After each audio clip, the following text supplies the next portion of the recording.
Hello and welcome to Church in the Valley, where we love God, love people, and serve the world. I'm Justin, and I'd like to tell you about some of the things going on at CIV this week. We have a very special birthday to share today. Happy birthday to Arthur Spence, turning 95 this coming Tuesday. We'd like to also celebrate Mike and Deborah Cleary, celebrating their 10th anniversary today. We are blessed for all the celebrations this week. Our AOKA team would like to say a thank you to our church family for your gently used and laundered clothing donations to our family market. We are only accepting donations until Tuesday, March 16 at 3 p.m. See you at the family market on Wednesday, March 17 from 2:30 p.m. to 6 p.m. Our school, Fraser Valley Adventist Academy, has a few promotions we would like to share. FVAA is offering 1 month's free tuition for one student if you refer a new family and they choose to attend FVAA. Also, if you know of elementary-age children who have never attended FVAA, let them know that they are eligible for a 50% tuition discount for a year. Check out their website at www.fvaa.net to find out applications and lots of other exciting things. The Sabbath School Bible Study guides for the months of April to June are here at the church and ready for you to pick up. We have the Adults Teacher's Guide in English, Spanish, and French. We have regular study guides, large print, as well as the Ellen G. White notes for the Sabbath School lessons. You can come by and pick up your copy at the church during office hours, Monday to Thursday, from 9 a.m. to 3 p.m. The offering today is for the Adventist World Radio. The field trip had ended. At the bus stop, many parents were already waiting to pick up their children. Others arrived a few seconds later. One by one, the parents hugged their children and left. However, one child still waited for his parents. The bus driver sat next to the boy on a bench and waited with him. Tears were rolling down the boy's face as he looked up at the driver. He needed no words to explain. He felt abandoned. Then he heard the voice of his auntie. He ran to her and grabbed her by the legs. His tears turned to joy. The pain of abandonment changed to celebration. We as Christians may sometimes feel alone and abandoned by God, but this is never the case. The Bible reminds us, "Yea, though I walk through the valley of the shadow of death, I will fear no evil, for thou art with me." Psalms 23, verse 4. Imagine if we as Christians can feel alone and abandoned at times. How must others feel who don't know Christ? The offering that we give today brings joy and hope to those who feel lost and abandoned. They are like that young boy. The message of hope is like the ant, ready to bring peace and hope to those who have believed that they were alone. Today, let us spread a message of joy to others by opening our hearts and giving to advance the spread of the gospel. We have two current needs for our church in the Valley, and one is for our CIV mortgage, which helps pay down our mortgage, and the second is for our Worthy Student Fund, which provides financial support for some of our Church in the Valley students who are attending Christian universities. If you would like to worship through giving, then please go online to our church website at www.churchinthevalley.ca and click on Online Giving. You can also drop off your donation at the church office on Monday to Thursday from 9 a.m. to 3 p.m. Thank you once again for your support of Church in the Valley. That's all for now.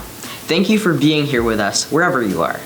We hope you are blessed as Pastor Dave continues with our sermon series, Route 66, with the message entitled Making Numbers Count.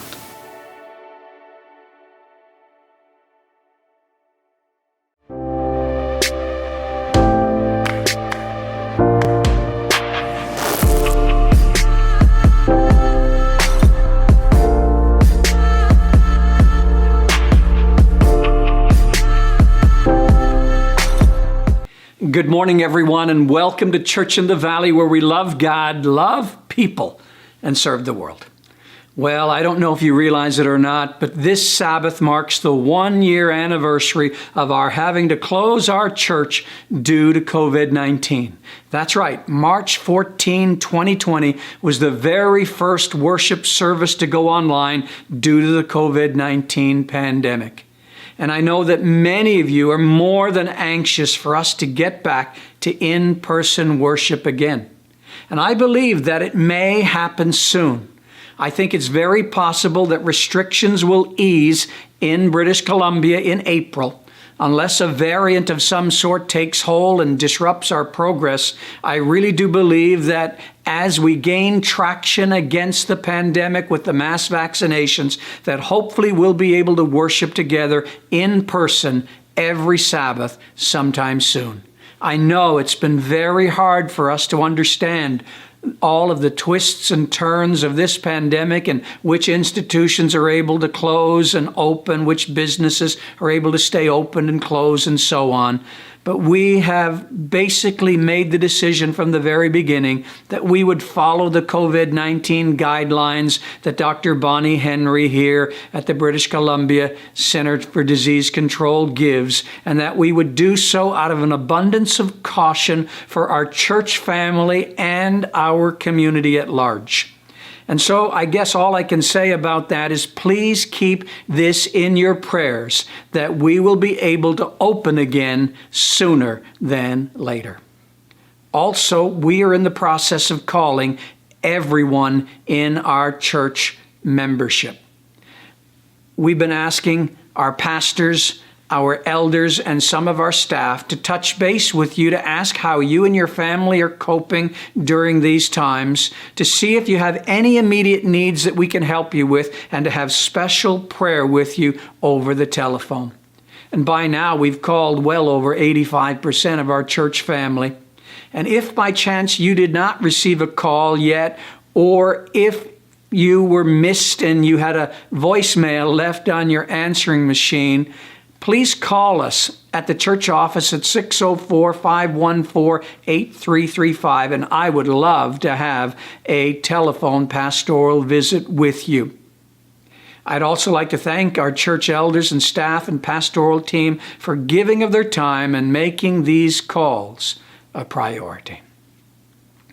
Well, today as we continue our journey through Route 66, reading through the Bible, you're all in for a treat, because we get to go to everyone's next favorite book in the Bible. No, not Leviticus, but rather the book of Numbers.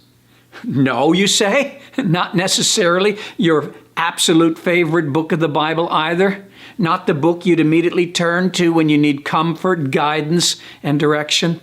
Well, the truth is that that's not a big surprise to me, because I've never in my entire lifetime heard anyone say that their favorite book of the Bible is the book of Numbers. Why, when most people think about this fourth book of the Bible, they imagine a monotonous listing of, well, numbers. But the book of Numbers is much more than that. Yes, it's true that at first glance it reads a bit like an operations manual. It's got numbers of soldiers and lists of names and a whole lot of repetition. But tucked between those lists and numbers are some incredible stories of real people dealing with real issues of faith. But unfortunately, many people never discover this facet of the book of Numbers because they're immediately put off by that admittedly boring title, and they just don't want to read it. And it's too bad, because honestly, that's not even the real title for this fourth book of the Bible. To understand how we got this lame title for what is honestly a book that really counts, you need to understand the history. You see, in the Old Testament, authors wrote the scriptures in the Hebrew language. And this book that we call Numbers, the fourth book of the Torah, written by Moses, was naturally written in the Hebrew language as well, which is great for Hebrew-speaking people. But it wasn't long before Greek-speaking people wanted to be able to read the scriptures in their language as well. And so around 300 years before the birth of Christ, that would be around 300 BC, these Old Testament books were translated from Hebrew into Greek. And this is where the title confusion comes in. When the Hebrew Old Testament was translated into Greek, they changed the name, they changed the title of the fourth book of the Bible. What they did was basically look at the first chapter of the book of Numbers, saw that it was a numerical record of census data, and titled the whole thing arithmoi, which is the Greek word for mathematics or numbers. The problem is that this fourth book of the Bible really just begins with census data, but it gets much more interesting from there on out. In fact, this book contains the story of the journey of God's people from Mount Sinai, where they received the Ten Commandments after having escaped slavery in Egypt, and ends right as they stand on the brink of entering into the Promised Land 40 years later. You see, Numbers is the exciting story of the children of Israel through the wilderness wanderings that they experienced for what should have been about 12 days, but actually turned out to be 40 years of wanderings, complete with all kinds of trials and temptations and miracles that happened along the way. So Numbers is not an accountant's ledger book. Rather, it's the narrative story of God's great love for his chosen people as they travel in the wilderness. So wouldn't you think that In the Wilderness might be a better title than, say, Numbers? Well, funny you should mention that, because In the Wilderness is the original title that the Hebrew Scriptures give this book. Now, I hate to second guess people much smarter than I, but I wish those Greek translators would have left the Hebrew title alone, because In the Wilderness is a much better description of what this book is all about. So don't tune me out when I say that our sermon today focuses on the 21st chapter of the book of Numbers. It's better than it sounds. Because this morning we're going to take a look at a story about one of the most fascinating redemptive symbols from the history of Israel's wilderness wanderings that will help you to realize that God really is making numbers count. So to back up a bit, the Israelites were wandering in the wilderness on their way to the Promised Land, and, well, surprise, surprise, they started to complain. But this was nothing new, because they had a track record of complaining. In fact, the book of Numbers records at least 7 rebellions against God and Moses, 7 times that they vehemently complained.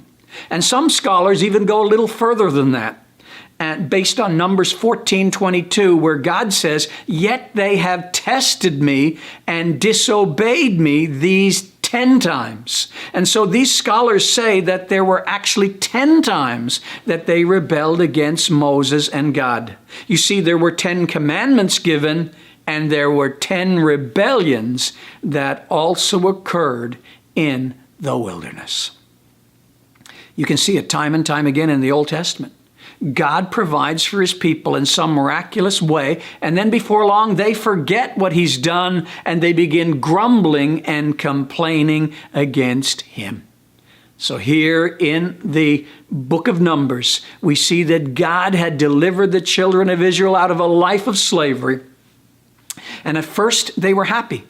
But then as the journey gets long and the children of Israel begin to act like children, they began to complain over and over again for 40 long years.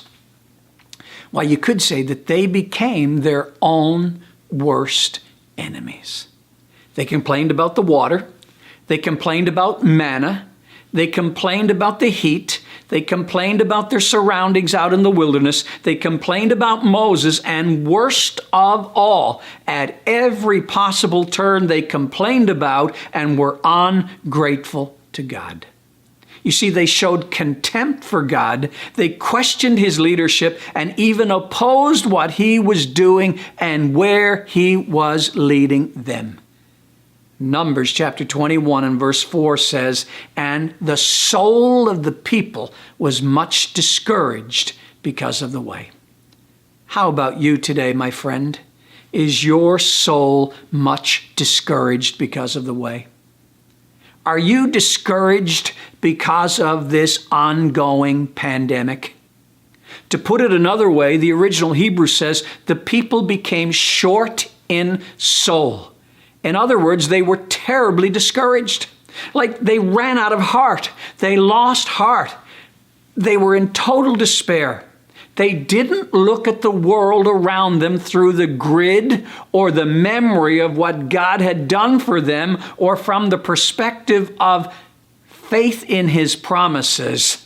You see, what they did was look at the world around them through their own feeble, failing eyes. You see, if we want to accumulate evidence that God is not good, we can find it. But the way we read or interpret that evidence, the way we make the data support our own fallen preconceptions and biases, really tells more about us than it does about God. So let me ask you, do you trust that God is good and that His promises are dependable? Is the goodness of God the lens you look through, or is your own impatient, discouraged heart the looking glass through which you read what's happening in your life and what's happening around you right now on March the 13th, 2021? I guess the bottom line was that they were discouraged, short of soul, and they wanted to go back to Egypt. They wanted to go back to how it used to be, instead of enjoying being special, chosen, and set apart by and for God right then and right there. Let me ask you this morning, are you longing to go back to the way things used to be before the pandemic? Or do you trust God to lead you into the new normal that is ahead for all of us? Well, you might also be thinking, how could they keep on rebelling against God over and over again like that? But I'd like to suggest to you this morning that maybe it's more beneficial to ask, how can we? Because it's one thing to criticize the ancient Israelites and to shake our heads in disbelief as we read about their mistakes. It's easy to criticize and easy to scrutinize them because, well, they're dead. But truth be known, we're just like them. We're no different than they were. At times we have to admit that we bear a striking resemblance to those Hebrew desert wanderers even still today. Why, we can complain about the littlest things too. We complain when things change. We complain when things don't seem to be going our way. We just like to complain too. So we're just like them. And if we were there with them in the wilderness, we would have probably joined in the chorus of their most popular recurring complaint during their 40 years spent wandering in the wilderness, which was what they had to say to Moses. They said, "Why have you brought us up out of Egypt to die in the wilderness? There's no bread, there is no water, and we detest this miserable food." Numbers 21 and verse 5. The King James Version actually says, "Our souls loathe this light food," or in other words, we hate this worthless food. Now you can imagine that these complaints didn't make God happy. He had miraculously delivered them from Egypt. Each and every day He gave them manna, this miracle food to eat. However, even with this free, miraculous food that was so graciously provided for them, the people eventually got sick of eating the same thing every day. And so they looked this gift horse in the mouth and complained that the miraculous food wasn't good enough. And they literally called it worthless, which is not the best way to ingratiate yourself to the God who's caring for your needs. And so Scripture continues in Numbers chapter 21, and it tells us, "Then the Lord sent fiery serpents among the people, and they bit the people, so that many people of Israel died." Now, this is a difficult story to preach about. This is a problem story for a lot of people. It's one of those Old Testament stories that makes God seem nasty, pouting, and harsh. And I'm sure many of you are wondering how God could do something like this to his people. We're so used to hearing about the comforting words of God in the Gospels that we often forget that God also judges people too. That God is not hesitant to show us our sin, and that unfortunately, unrepentant sin has undeniable consequences for our lives that are very real. You see, we can't go around living a life that is contrary to God's will and, like the Israelites, insult the very gifts that God gives us without expecting real consequences. And so my understanding of this story is that one of the consequences of their complaining was that God gave them what they wanted. They didn't want him as their leader. So he removed his protective presence from them, and as a result, the creatures of the desert, in this case fiery serpents, were able to come into the camp and begin to bite the Israelites with their poisonous venom. Now, we don't know exactly what kind of fiery snakes came into the camp. Maybe they were the saw-scaled vipers, these small snakes with an unpredictable aggressive temper and lethal venom potency that made them very dangerous. This species is one of the fastest striking snakes in the world, and mortality rates for those bitten are extremely high. Well, the truth is that there were all kinds of dangers around them in the wilderness. But how little did the Israelites know of what was taking place so near them? How little did they know, how little do we know today of the care of our God that is extended over his people every day and by night. How dull are the perceptions of God's people sometimes? How slow are they in every age to comprehend his great love and mercy? If we could discern the wonderful power of God constantly exerted in our behalf to protect his children, would not our hearts be filled with gratitude for his love and with awe at the thought of his majesty and power? So when they realized the error of their way and repented, Scripture says in Numbers chapter 21 and verse 7 that the people came to Moses and said, "We sinned when we spoke against the Lord and against you. Pray the Lord will take the snakes away from us." So Moses prayed for the people. And once again, God sent a way out of their distress, because our God is the way maker. He told Moses to make a fiery serpent and set it on a pole, and everyone who is bitten when he sees it shall live. So Moses, as quickly as he possibly could, had some men fashion a snake out of bronze and put it up on a pole. Then when anyone who was bitten simply looked at the bronze snake, they lived. Now, while this story might sound strange to us thousands of years later, put yourselves in their shoes for a moment. The people were dying of snake bites, and God's response was to give them a snake on a stick. The whole thing is just weird in so many ways. First of all, God has always been vehemently against making graven images or idols. In fact, these same people had gotten into a whole lot of trouble for making a golden calf just years earlier. And now here's God instructing Moses to make this snake and put it on a pole, which seems awfully close to me to breaking the second commandment. Thou shalt not make unto thee any graven image. And furthermore, what the people had told Moses to ask God for was to just take away all the snakes. But no, God doesn't do that. He makes Moses go through the slow process of melting the metal, forming the snake, attaching it to a pole, and then bringing all the snake-bitten people to come and see it. You could say it certainly wasn't the quick fix that they were hoping for to their snake problem. The snakes were still there, and they were still biting people. It's just that now they had a cure.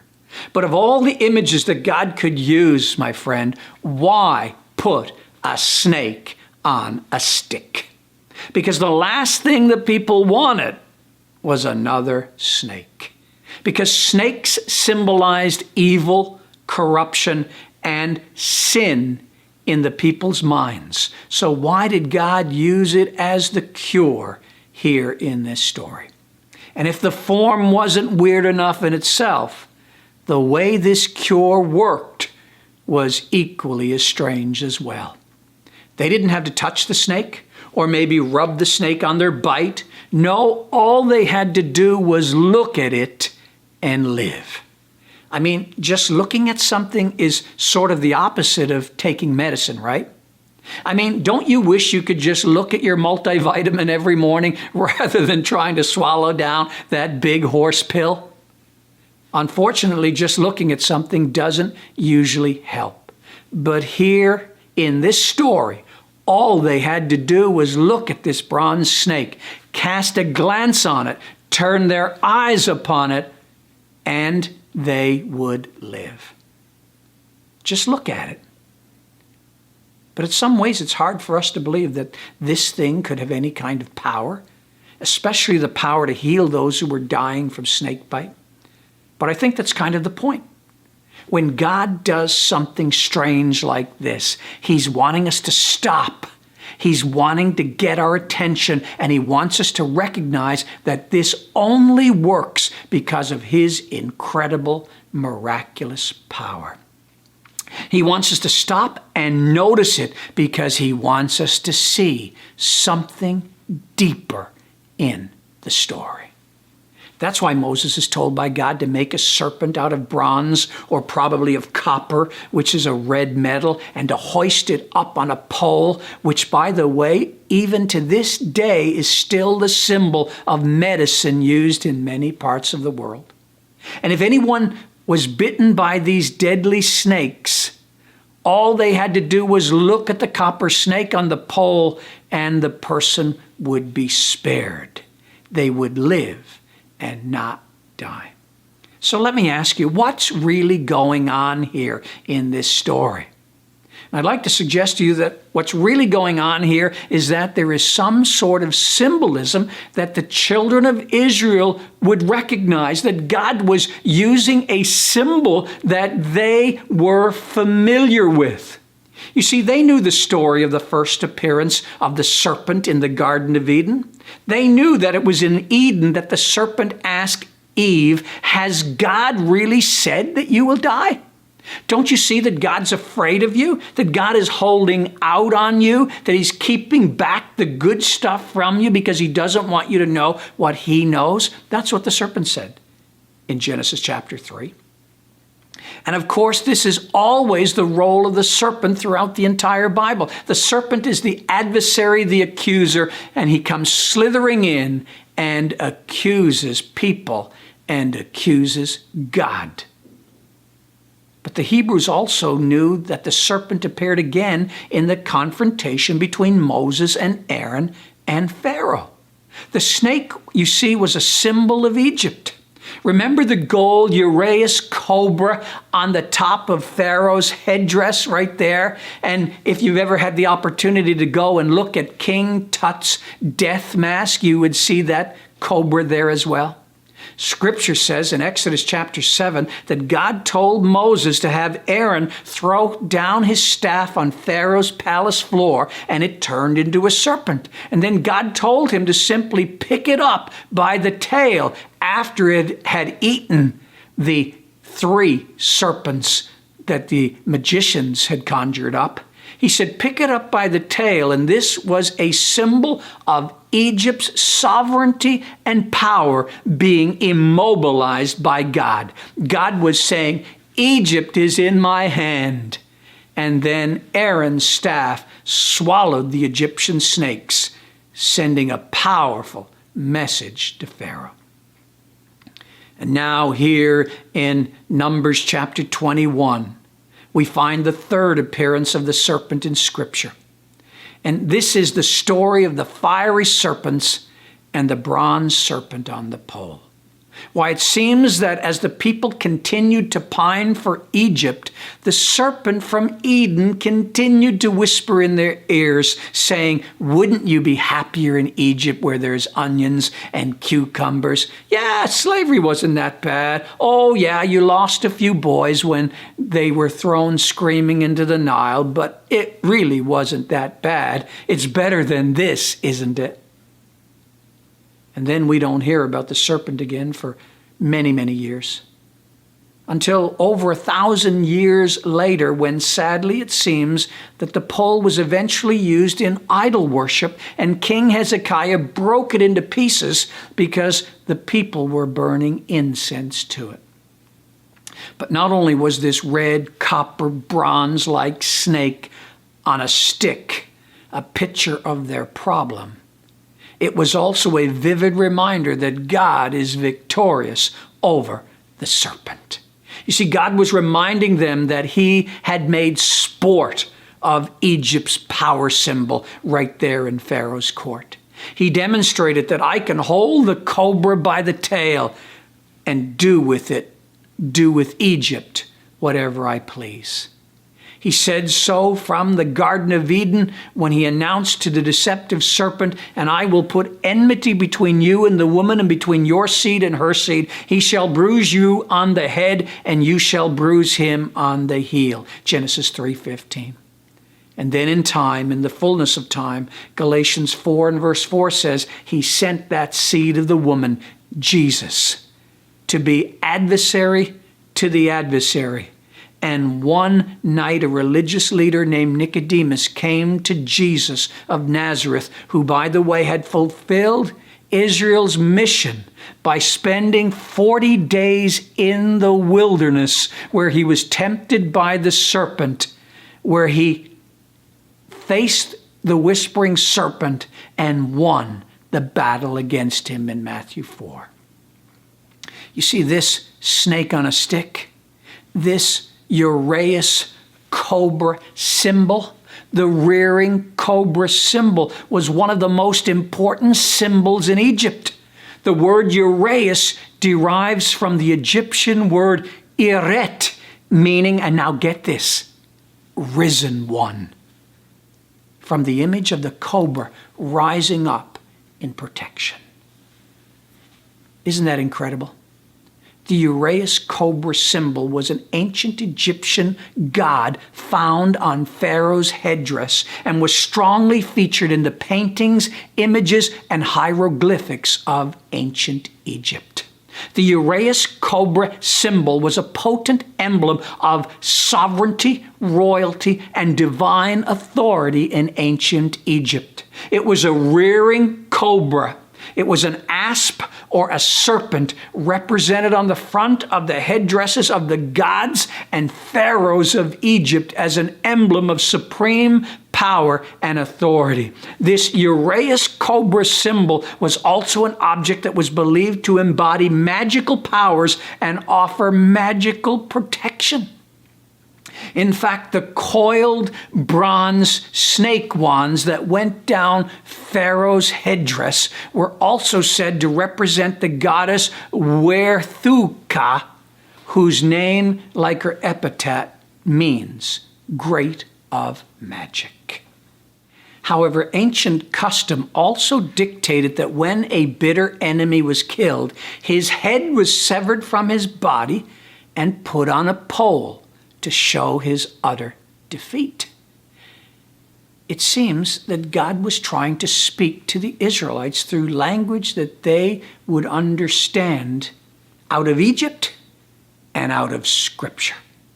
Thus, the snake was lifted up, signifying the enemy Egypt was rendered powerless. And God was saying, do you want to go back there?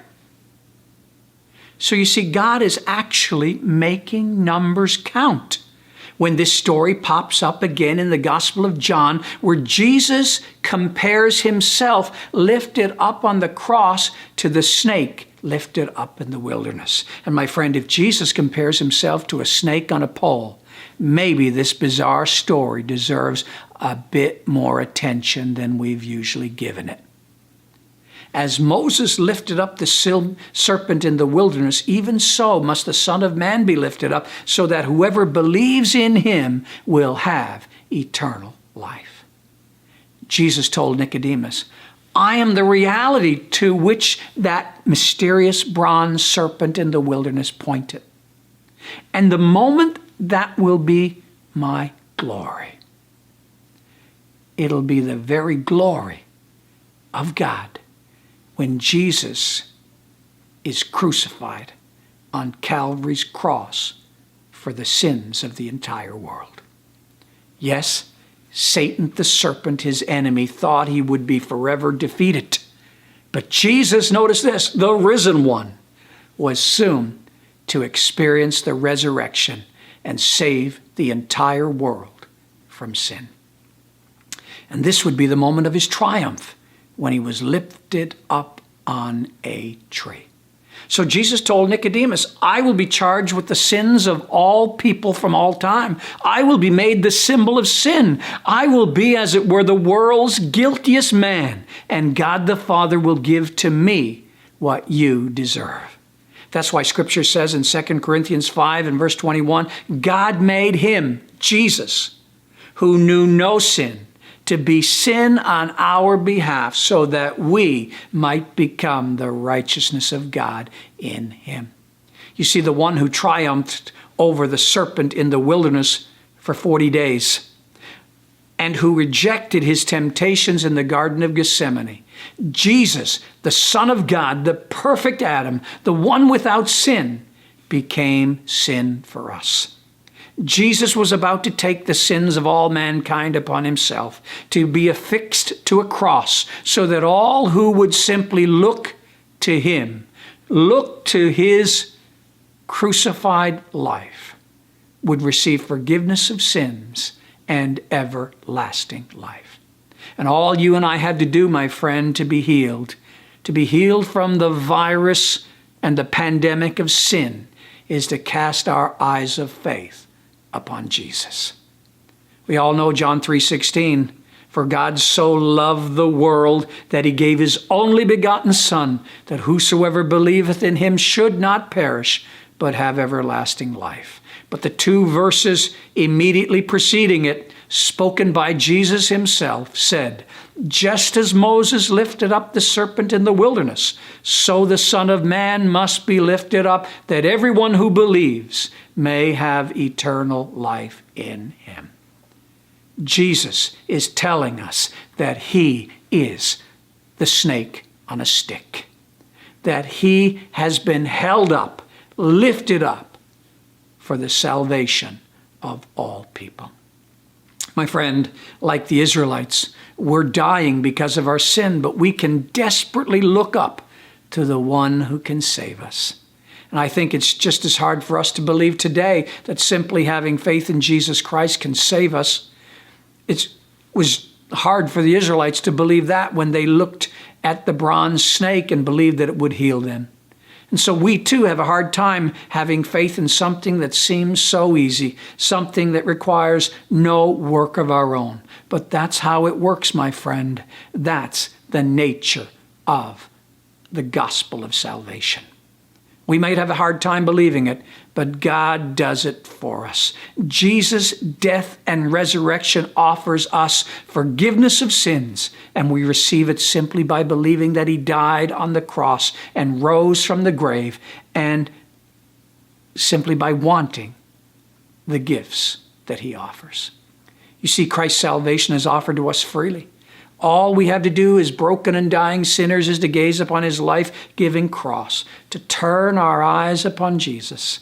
And when we look to Christ crucified, we are healed. When we look to the risen one, the risen Christ, we share in his new life.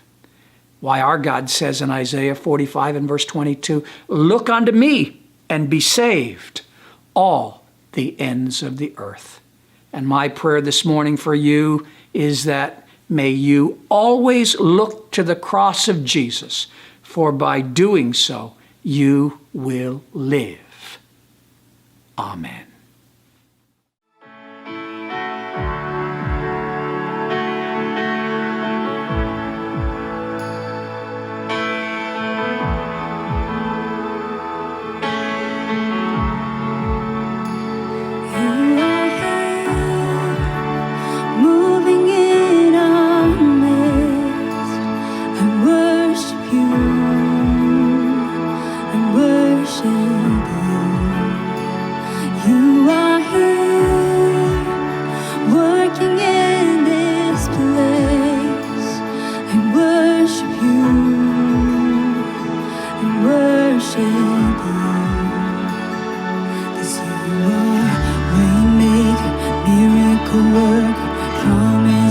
keeper, light in the darkness, my God, that is who you are.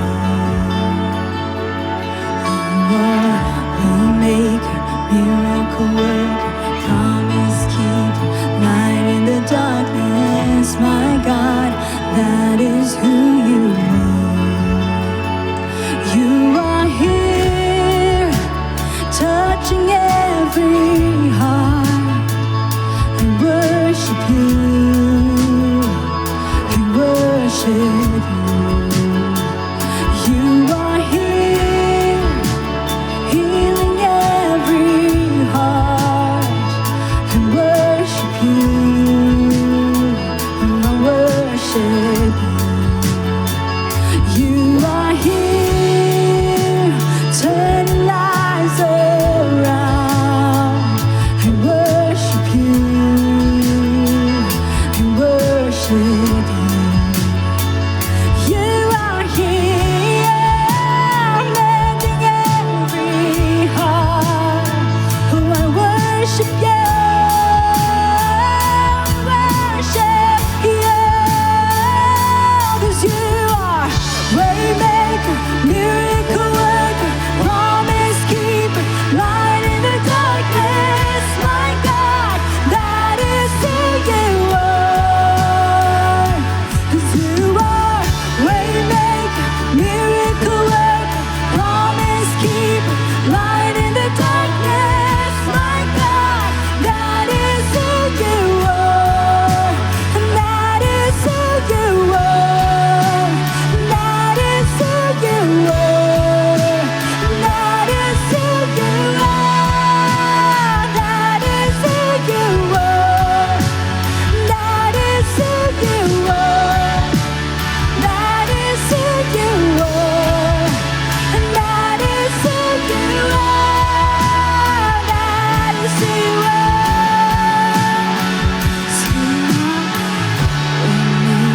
Miracle worker, promise keeper, light in the darkness, my God, that is who you are. See our waymaker, miracle worker, promise keeper, light in the darkness, my God, that is who you are. Even when I don't see it, you're working. Even when I don't feel it, you're working. You never stop, you never stop working. You never stop, you never stop working. 'Cause even when I don't see it, you're working. Even when I don't feel it, you're working. You never stop, you never stop working. You never stop, you never stop working. 'Cause even when I don't see it, you're working. Even when I don't feel it, you're working. You never stop, you never stop working. You never stop, you never stop working. 'Cause even when I don't see it, you're working. Even when I don't feel it, you're working. You never stop, you never stop working. You never stop, 'cause you are waymaker, miracle worker, promise keeper, light in the darkness, my God.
to Calvary, where Jesus bled and died for me.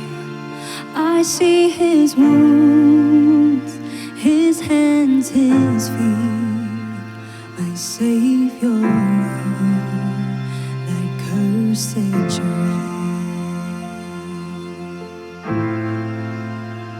His body bound and drenched in tears, they laid him down in Joseph's tomb, the entrance sealed by heavy stone. Messiah stood and all alone.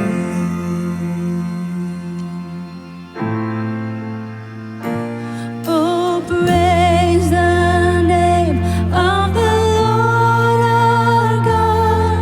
Oh, praise his name forevermore.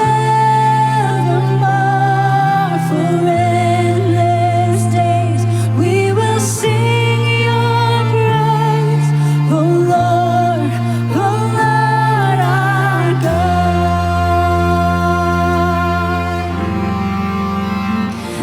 On the third, at break of dawn, the Son of Heaven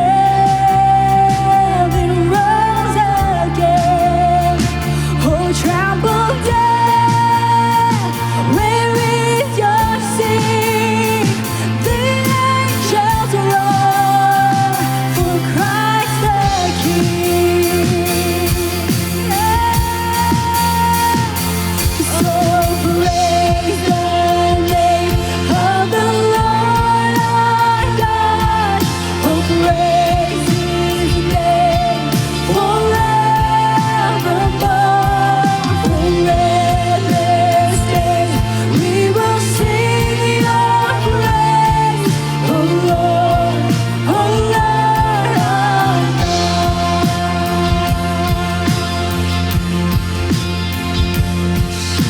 Return in robes of white, the blazing sun shall pierce the night, and I will rise among the saints.